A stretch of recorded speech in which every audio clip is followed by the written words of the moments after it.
All right, so you guys wanted to deep dive into Showbiz Pizza, and honestly, this is going to be good. Because we're not just talking pizza and arcade games here, are we? Oh no, this is about animatronic bands duking it out. Those what if moments that make you wonder, and yeah, a connection to Chuck E. Cheese that goes way deeper than you'd think. It really is like peeking into a whole other dimension of entertainment history.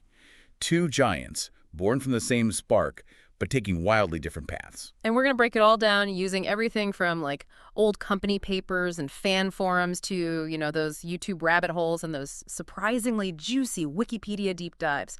But first, let's rewind. Picture the early 80s. Arcades are everywhere, and this guy, Nolan Bushnell, the Atari legend, he's got this vision. And it's fascinating, right? Because Bushnell got it. He understood it wasn't just about the games, it was about the whole experience.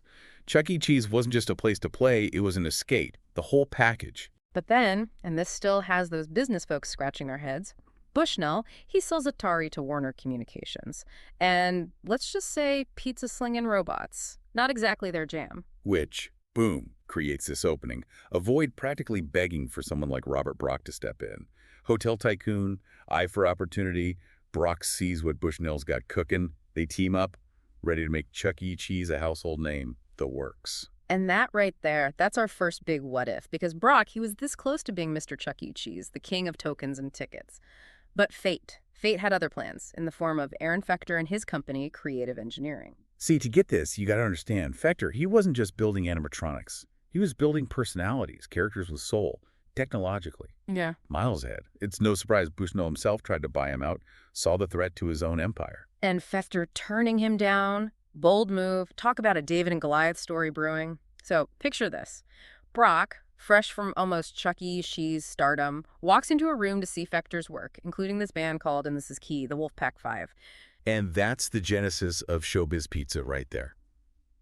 Story goes, Brock was floored by the Wolfpack Five, the sheer life Fechter breathed into these mechanical musicians.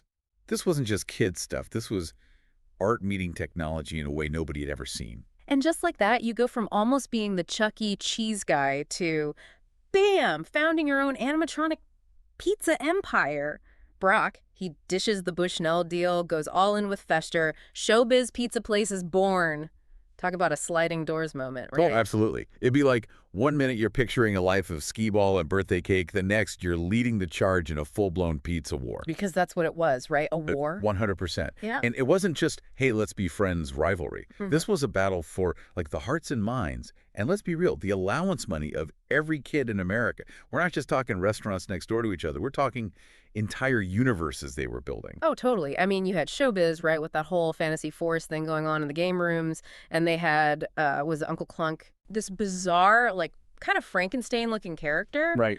But kids loved him. Shows you sometimes it's the unexpected stuff that really grabs them. Totally. But Chuck E. Cheese, they weren't going to just sit there, right? No way. They had their own tricks up their sleeve. Dolly Dimples, this like larger-than-life singing hippo, Yeah. became a Chuck E. Cheese icon. Hmm.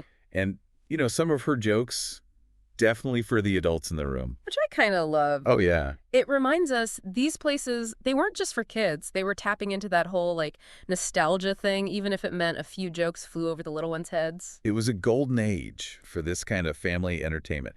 And the thing is, it wasn't just them, right? Showbiz and Chuck E. Cheese, their success, it was like a starter pistol. Oh, yeah. Everyone and their brother wanted a piece of the pizza and animatronics pie. Exactly. Everyone saw dollar signs in combining pizza, games, and of course those animatronic shows.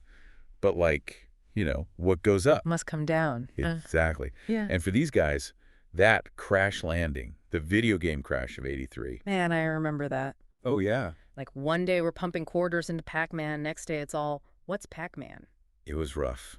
Shook the whole industry, and both Showbiz and Chuck E. Cheese, they felt it.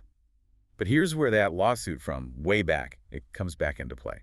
That settlement, Showbiz. They were actually in a better spot financially than Chuck E. Cheese. Wait, so they're stronger after this whole thing? In a way, yeah. Stronger enough to get this, buy out Chuck E. Cheese. Hold on. The company that was practically born from Chuck E. Cheese buys Chuck E. Cheese. That's right. The student becomes the master, or at least the new landlord. That is wild. But it wasn't just like slap a new logo on it and call it a day, was it? No, not at all. In fact, this whole merger thing, it led to some super awkward rebranding attempts. Oh, I bet. You've got these iconic characters from two different worlds being mashed together. Mm. And remember those exclusive rights to the Rockafire explosion, part of the original deal with Fester. Man, the Rockafire explosion, for Showbiz fans, that wasn't just a band, it was the band. Right. Like the Beatles of the pizza place scene. And losing those rights in the merger. That hurt, both creatively and for their bottom line. Suddenly, Showbiz, they're scrambling, trying to come up with new characters, new shows, almost overnight. Which is how you get stuff like, what was it, the Yogi Bear show. Oh, yeah? And that whole magic stage thing that didn't last long. Exactly. They were desperate for that next big thing. They even tried, get this, a robot you could control. Seriously? Yeah. It's almost like in trying to get away from the Rockafire legacy, they lost themselves a little. And all this time, the new Showbiz owners, they haven't forgotten about Fester and those Rockafire rights. Not a chance. They go back to him, hoping they can make a deal, but Fector, he's got a spine of steel. Stands his ground. He built these characters, poured his heart into them, and he wasn't about to let them get swallowed up by, like, corporate greed. Which, I mean, good for him, but this is a fight he probably couldn't win. Because what comes next for Showbiz fans, it's kind of heartbreaking. Concept unification. Concept unification. Man, even just saying it sounds so, I don't know, corporate, cold. But for Showbiz Pizza, it was the beginning of the end, wasn't it? Yeah, you could definitely say that. It was a power play, plain and simple. The new owners, they saw those numbers, saw how much people loved the Rockafire explosion, even with all the new stuff Showbiz was trying. They knew they had a gold mine just sitting there. Except the guy who owned the pickaxe wasn't selling. Exactly. And that's when I think they decided, fine, we'll do it ourselves. They had the Rockafire bodies, right? The actual animatronics, all that tech. It was already in the Showbiz restaurants. So what do? Change the software, slap on some new costumes, and boom, instant Chuck E. Cheese band. It's kind of messed up when you think about it. Like these characters, these mechanical musicians that brought so many people joy, they just get, I don't know, reprogrammed. Their whole identities wiped clean. Oh, for sure. For a lot of Showbiz fans, this was the ultimate betrayal. It wasn't just a makeover. It was like erasing a chunk of their childhood. You know? Yeah. Those memories tied to Billy Bob and the gang, all gone.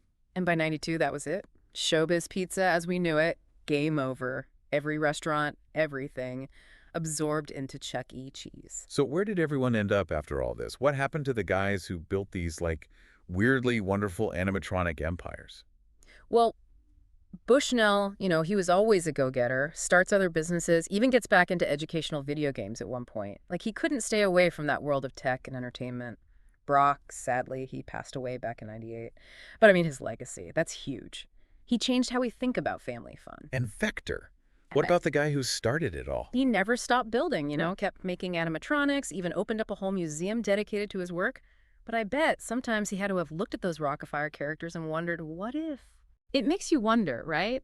What if he'd made a different call? What if Showbiz was still around? Or was it doomed from the start, right back when those first lawsuits flew? That's the million-dollar question, isn't it? It's crazy, though, because the restaurants might be gone, but those memories, the nostalgia, that never really fades. I guess that's what makes these deep dives so fascinating. It's not just the history, it's the feeling.